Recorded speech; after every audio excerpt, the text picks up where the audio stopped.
Gautam neuro care brain stroke migraine fits brain and spine surgeries కి best neuro surgeon. అంటే మీ టైంలో ఉన్న సీరియల్ యాక్టర్లు యెస్.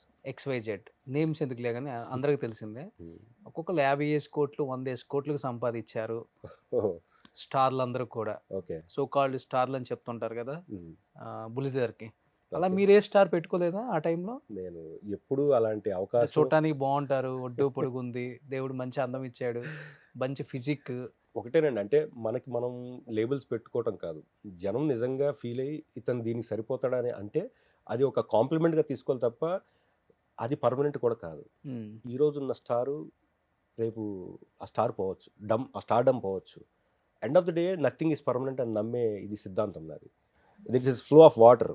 ఈరోజు నేను, రేపు ఇంకొకళ్ళు, తర్వాత ఇంకొకళ్ళు అనేది కామన్ అది. అది మనం నమ్మినప్పుడే మనం ప్రశాంతంగా ఉంటాం. లేదనుకోండి అనవసరమైన ఊహలు, ఎక్కువ ఆలోచనలు వస్తాయి. సో నేనెప్పుడు అలా ఓకే నాకు ఈ స్టార్‌డమ్ నేను ఇంత గొప్ప అని నేను ఎప్పుడు ఫీల్ అలా అవ్వలేదు. గొప్ప ఫీల్ అయ్యే వాళ్ళు ఎవరున్నారు సార్ బుల్లితెరలో? మీకు తెలిసే ఉంటుంది. అంటే మాకు తెలియదు. అంటే నలుగురు ఐదుగురు పేర్లు చెప్తారు. అంటే మీరు కింద సబ్‌టైటిల్స్ ఏసేస్తారేమో. ఏ టైటిల్స్ అన్నా కానీ దాంట్లో ఏముందిలే కానీ అంటే నాకు నేను తెలుసండి. బుల్లితెరకి ఒక స్టార్ని, ఒక మెగా స్టార్ని, ఒక సూపర్ స్టార్ని అని ఫీల్ అయ్యి హ్మ్. అందరి మీద అజమాయిషి చెలాయించటమో లేకపోతే ఇవన్నీ ఉంటాయి కదా కొన్ని కొన్ని. ఆ అజమాయిషీ చలాయిస్తే ఎవరు ఊరుకోరులేండి. కానీ అట్లా అంటే లేదు మీ గానీ టైంలో నేను చెప్పేది. నా టైంలోనా? ఇప్పుడు వేర్లే, ఇప్పుడు ఎవరు ఓకే. ఊరుకుంటారు? ఏ పదరా భయ్ చెల్లరా భయ్ నువ్వు కాబట్టి ఇంకొకడు అనేలాగా వచ్చేసింది ఇప్పుడు. అది వేరే విషయం. కానీ అంటే ఆ టైంలో అయినా, ఈ టైంలో అయినా ఒకటేనండి. జనం అల్టిమేట్‌గా డెసిషన్ మేకర్స్. వాళ్ళు నిజంగా వేసుకున్నారా? లేతే నిజంగా జనం దృష్టిలో ఆ థాట్ ఉందా అనేది వాళ్ళ అంతరాత్మకి తెలుస్తుంది. బట్ కొంతమంది దాన్ని ఏమంటారంటే ఓవర్‌కమ్ చేసేసి మనకెందుకు ఇవన్నీ మనం ఏమనుకున్నాం మనమే కరెక్ట్ అని ఫీల్ అయినోళ్ళు ఉండొచ్చేమో. ఉన్నారా? ఉండొచ్చు. అదే అంటే చెప్తున్నాను. మిమ్మల్ని కొంచెం పర్సనల్‌గా తగ్గించి మాట్లాడటం. నాకు పర్సనల్‌గా అట్లా ఎవ్వరు ఇండస్ట్రీలో విత్ గాడ్స్ గ్రేస్ ఎందుకంటే ఫస్ట్ నుంచి నేను ఎవరితో మనం ఎక్కువ డిస్కషన్ వెళ్ళింది లేదు. ఎవరితో కూడా ఆర్గ్యుమెంట్స్ నేను ఎప్పుడు పెట్టుకోను కూడా. ఎందుకంటే నా పని నేను చేసుకొని వెళ్ళిపోయే క్యారెక్టర్ నాది. సో నాతో ఎవరు కూడా అట్లా లేరు. పైగా అందరూ నాతో మంచిగానే ఉంటారు. ఓకే. మనం మంచిగా ఉంటే అవతల వాళ్ళు మంచిగా ఉంటారండి బేసిక్‌గా. ఎందుకంటే మనం కాంట్రవర్సీలోకి దూర్చాలని ఎప్పుడు నేను అనుకోలేదు. అసలు నాకు ఆ ఊహ కూడా రాదు. అంత డెప్త్‌కి వెళ్ళను నేను. అంతేనా? హలో, హాయ్, బాయ్ అంతే. ఈ సినిమా అప్పుడు ఎందుకు సిరి హనుమంత్ మీద ఏదో కామెంట్ చేయాల్సి వచ్చింది మీరు? నేను కామెంట్ అస్సలు చేయలేదు వాస్తవానికి. అయితే కొన్ని ఛానల్స్ వాళ్ళు దాన్ని వేరేగా వేశారు. ఏం చెప్పారు అసలు మీరు? అంటే అక్కడ ఏం జరిగిందంటే 'సిరి హనుమంత్' అప్పుడు తను అప్పుడప్పుడే ప్రూవ్ చేసుకుంది. She is a wonderful actress and తను చాలా కష్టపడి చేసింది సినిమా గూడా. ఆ సినిమాలో ప్రమోషన్‌కి తను టైం కేటాయించలేదు.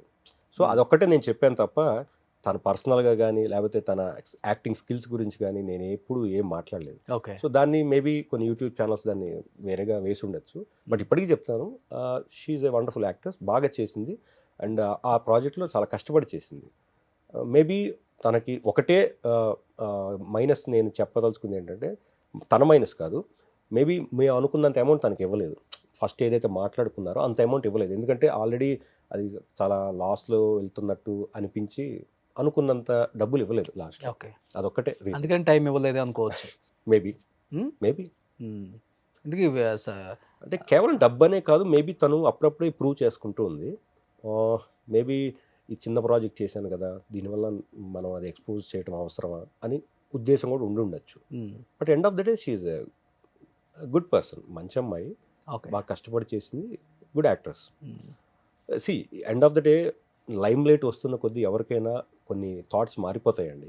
మేబీ ఈ రోజున ఇక్కడుండి నేను మామూలుగా మాట్లాడి రేపొద్దున నాకు ఒక 10 సినిమాలు పెడితే నా థాట్ ప్రాసెస్ మారొచ్చేమో. బట్ కొంతమంది ఫాస్ట్‌గా మారుతారు. కొంతమంది స్లోగా మారుతారు. కొంతమంది అస్సలు మారరు. ఇలా 3 కేటగరీస్ ఉంటాయి. అది ఎవరు ఏ కేటగరీ అనేది మనం చూసేవాళ్ళకి మనకు అర్థమైపోతుంది. బాగా కొట్టి పిండేశారు ఇక్కడంతా.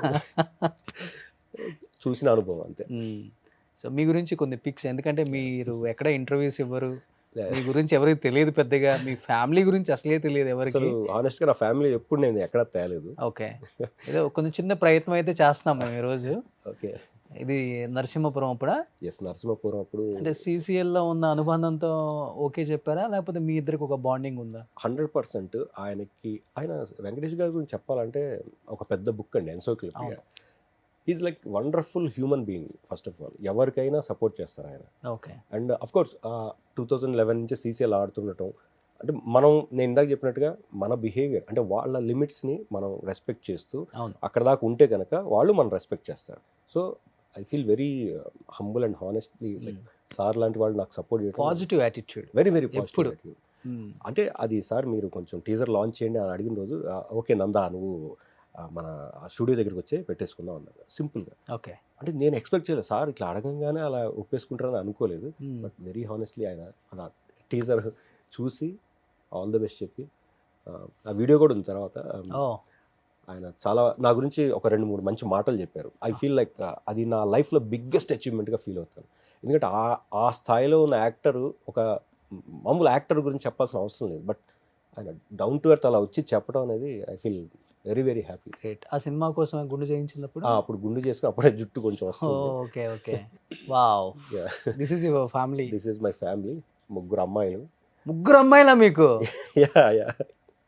పెళ్ళైతే ఓకే. పెళ్ళై అంత అమ్మాయిలు కూడా ఉన్నారా? యా అక్కడ ఉన్నారు కదా. అదే మా అమ్మాయి పెద్ద అమ్మాయి నిత్య, రెండో అమ్మాయి తన్మయ్, మూడో అమ్మాయి Roshini. Okay. She is my wife Lakshmi నా పక్కన ఉంది.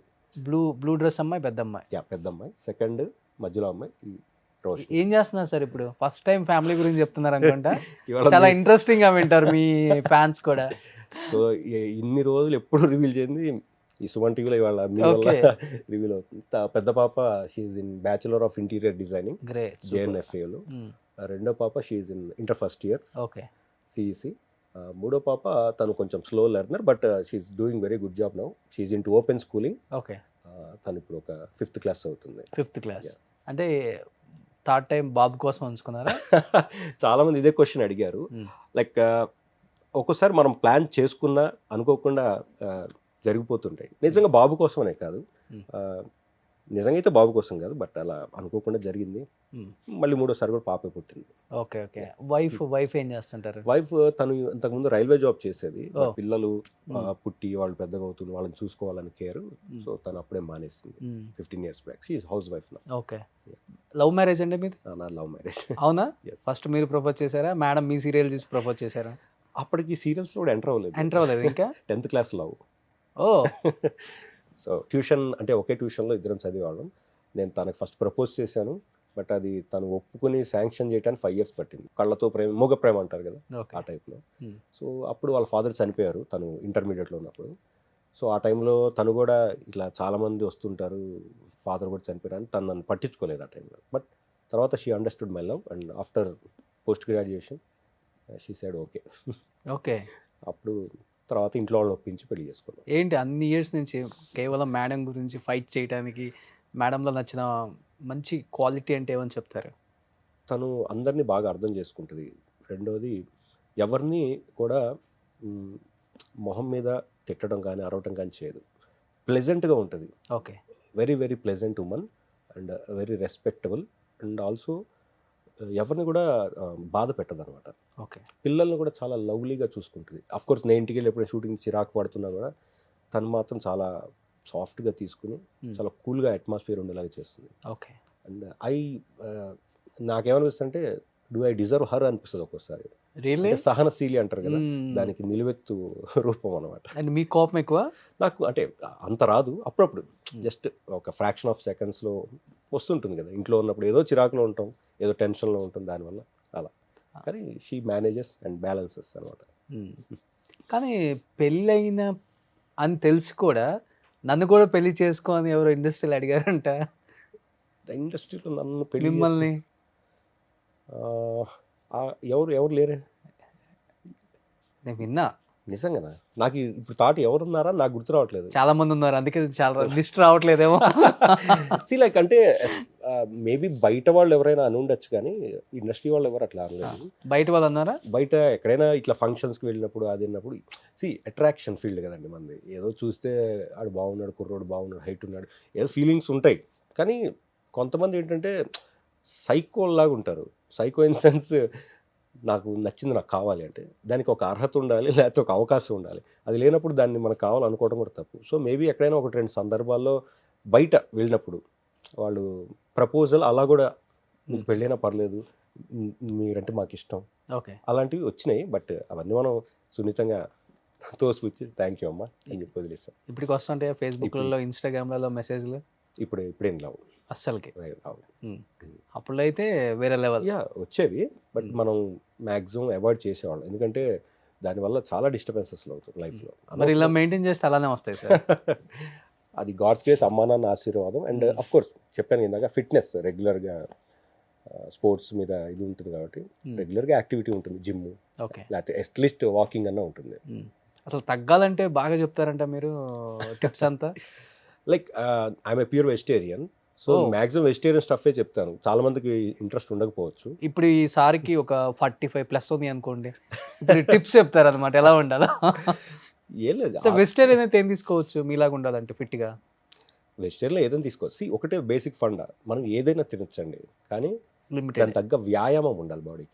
For example, if you're consuming 1000 calories, you should burn that calories. Otherwise 1000 calories consume చేసి ఓన్లీ 100 calories మీరు ఖర్చు పెడితే మిగతా 900 calories ఎక్కడో బాడీలో ఆగిపోతాయి కదా. అది ఫండా బేసిక్గా. And more over timely food, timely sleep, okay. ఈ రెండు చాలా ఇంపార్టెంట్. అండ్ వాటర్ ఇంటేక్, మన హ్యూమన్ బాడీకి ఎంత వాటర్ అవసరమో అది తీసుకోవాలి. చాలామంది ఏం చేస్తారంటే ఇగ్నోర్ చేస్తారు, వాటర్ ఎక్కువ తాగరు. బట్ మన for example every 20 kgs of human body needs 1 liter of water. Okay. So if I'm 80 అంటే నేను 4 liter ఆఫ్ వాటర్ తాగాలి రోజు. సో ఇది బేసిక్ ఫండ్, అంతకు మించి ఏం లేదు. ఇప్పుడు నేనేం టిప్స్ తీసుకుంటే బాగుంటాను సార్? మీకు టిప్స్ అవసరం, మీరు నాకన్నా బాగున్నారు. అంటే మీరెందుకు హీరోగా ట్రై చేయలేదు? నేను మీకన్నా చిన్నోండి కదా సార్. అదే అందుకే మీరు ఇప్పుడు ట్రై చేయొచ్చు కదా. లేదు అంటే నేను ఏదో ముఖస్థితి కోసం చెప్పట్లేదు, you can try. Definitely you have good features.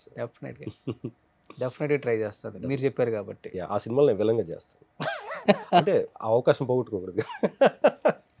అంతేనా? ఎందుకంటే నాకు విలన్ క్యారెక్టర్ చేయడం చాలా ఇష్టం ఓకే.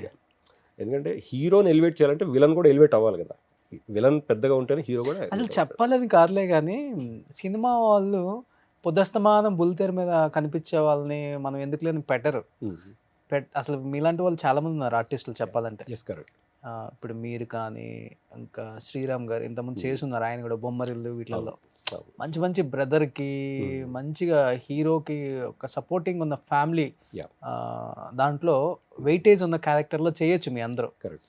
ఈటీవీ ప్రభాకర్ గారు కానీ ఇంకొంతమంది ఉన్నారు సార్, ఒక 5-6 ఉన్నారు నిజంగా చెప్పాలంటే. అరే మన వాళ్ళు ఎంత బాగుంటారు కదా, ఎందుకని మన డైరెక్టర్స్ గమనించరు వీళ్ళని అంటే. ఇది వరకు ఉండేదండి మీరు అన్నది, టెలివిజన్లో చేసిన వాళ్ళు భరణి శంకర్. సో ఇది వరకు మీరు అన్నట్టు కొంచెం ఉండేది, టెలివిజన్ చేస్తే సినిమాల్లో అవకాశం లేకపోవటం. బట్ ఇప్పుడు అలా లేదు. ఇప్పుడు యాక్టర్ అనేవాళ్ళు ఎక్కడైనా చేయొచ్చు, యూనివర్సల్. ఎందుకంటే ఇప్పుడు నెంబర్ ఆఫ్ ఆపర్చునిటీస్ ఉన్నాయి, ప్లాట్ఫామ్స్ ఎక్కువ ఉన్నాయి. టెలివిజన్ కావచ్చు, వెబ్ సిరీస్ కావచ్చు, సినిమాలు కావచ్చు, లేదా సొంత యూట్యూబ్ ఛానల్ పెట్టుకుని ఓన్గా చేసుకోవచ్చు. అన్ని అవకాశం చివరికి అదే అవుతుంది ఇప్పుడు. చివరికి అందరూ అదే ఓన్గా పెట్టుకుని హ్యాపీగా చేసుకుంటున్నారు. ఇట్స్ లైక్ మంచి వండర్ఫుల్గా ఉంది నిజంగా సిచ్యువేషన్. ఇప్పుడు చాలా మంచి అవకాశాలు అందరికీ.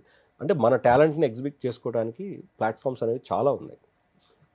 అంటే ఒక యాక్టర్ ఇండస్ట్రీకి వచ్చేది 1000 రకాల కళలు కానీ ప్రపంచంలో, రంగుల ప్రపంచంలో చిరంజీవి గారి తారవులు, పవన్ కళ్యాణ్ గారి తొరువులు, రామ్ చరణ్ ఇలా ఇలా అలా ఊహించుకుంటారు. ఆ క్యారెక్టర్స్ చూసినప్పుడు ఏమనిపిస్తుంది యాజ్ యాక్టర్గా? అరే ఎందుకు మనం కదా ఉండాల్సింది ఉంటుంది. బట్ మనం తీసుకున్న చాయిస్ బట్టి మన అవకాశాలు ఉంటాయి. ఇందాక నేను చెప్పినట్టు టెలివిజన్లోనే ఎక్కువ బిజీ అవ్వటం వల్ల అందులోంచి బయటికి రాలేక మనల్ని మనం చుట్టేసుకున్నాం. అది కమిట్మెంట్. టెలివిజన్ అనేది ఇప్పుడు ఫర్ ఎగ్జాంపుల్ ఒక సీరియల్ కమిట్ అయ్యామనుకోండి, ఇది 2 ఏళ్ళు ఉండొచ్చు, 3 ఏళ్ళు ఉండొచ్చు, 5 ఏళ్ళు కూడా ఉండొచ్చు, depends on TRP ratings. So అప్పుడు ఏమవుతుందంటే ఇది డైలీ ఫుడ్ లాంటిది. ఇది సినిమా అనేది ఏంటంటే అసలు జాక్పాట్ లాంటిది, కొడితే అసలు ఎక్కడో ఉంటుంది మంచి క్యారెక్టర్ పడితే, ఐఎమ్ టెలింగ్. సో బేసిక్గా వెనక బ్యాక్గ్రౌండ్ ఎక్కువ లేకుండా, వెనక ఎక్కువ కమర్షియల్గా మంచి స్టఫ్ లేని వాళ్ళు చాలా నార్మల్గానే ఆలోచిస్తారు. లైక్ సరే ఇది వెళ్తుంది కదా, దీన్ని ఎందుకు డిస్టర్బ్ చేయటం, ఇది డిస్టర్బ్ అయితే ఇది కాక అది కాక అయితే ఏంటి అనే క్వశ్చన్ వస్తుంది. అప్పుడు ఏమవుతుందంటే కాంప్రమైజ్లో వెళ్తుంది. బట్ నేను ఆ కాంప్రమైజ్ని బ్రేక్ చేశాను. అందుకనే సినిమాలో ఎన్ని రోజులు ఇలా కాంప్రమైజ్ అవుతామని, బట్ అక్కడ దెబ్బ కొట్టింది. ఓకే. సో ఇప్పుడు మనం ఏం చేయాలి, కాంప్రమైజ్ అవ్వాలా లేకపోతే డేరింగ్ ఒక స్టెప్ తీసుకోవాలా ఓకే అనేది 2 రకాలుగా నాకు అనుభవం అయిపోయింది. ఇప్పుడు డేరింగ్గా ఒక స్టెప్ తీసుకుందామని ఏదో ముందుకు వెళ్తాం, అది మళ్ళీ కొంచెం మళ్ళీ ఫస్ట్కి వస్తాం. సో అప్పుడు ఏం చేయాలంటే మనది మనం చేసుకుంటూనే కొత్త అవకాశం వస్తే దాన్ని కూడా వినియోగించుకుంటూ ఇది పాడవకుండా అది అవకాశం పోకుండా మేనేజ్ చేసుకోవాలి. ఎన్ని సీరియల్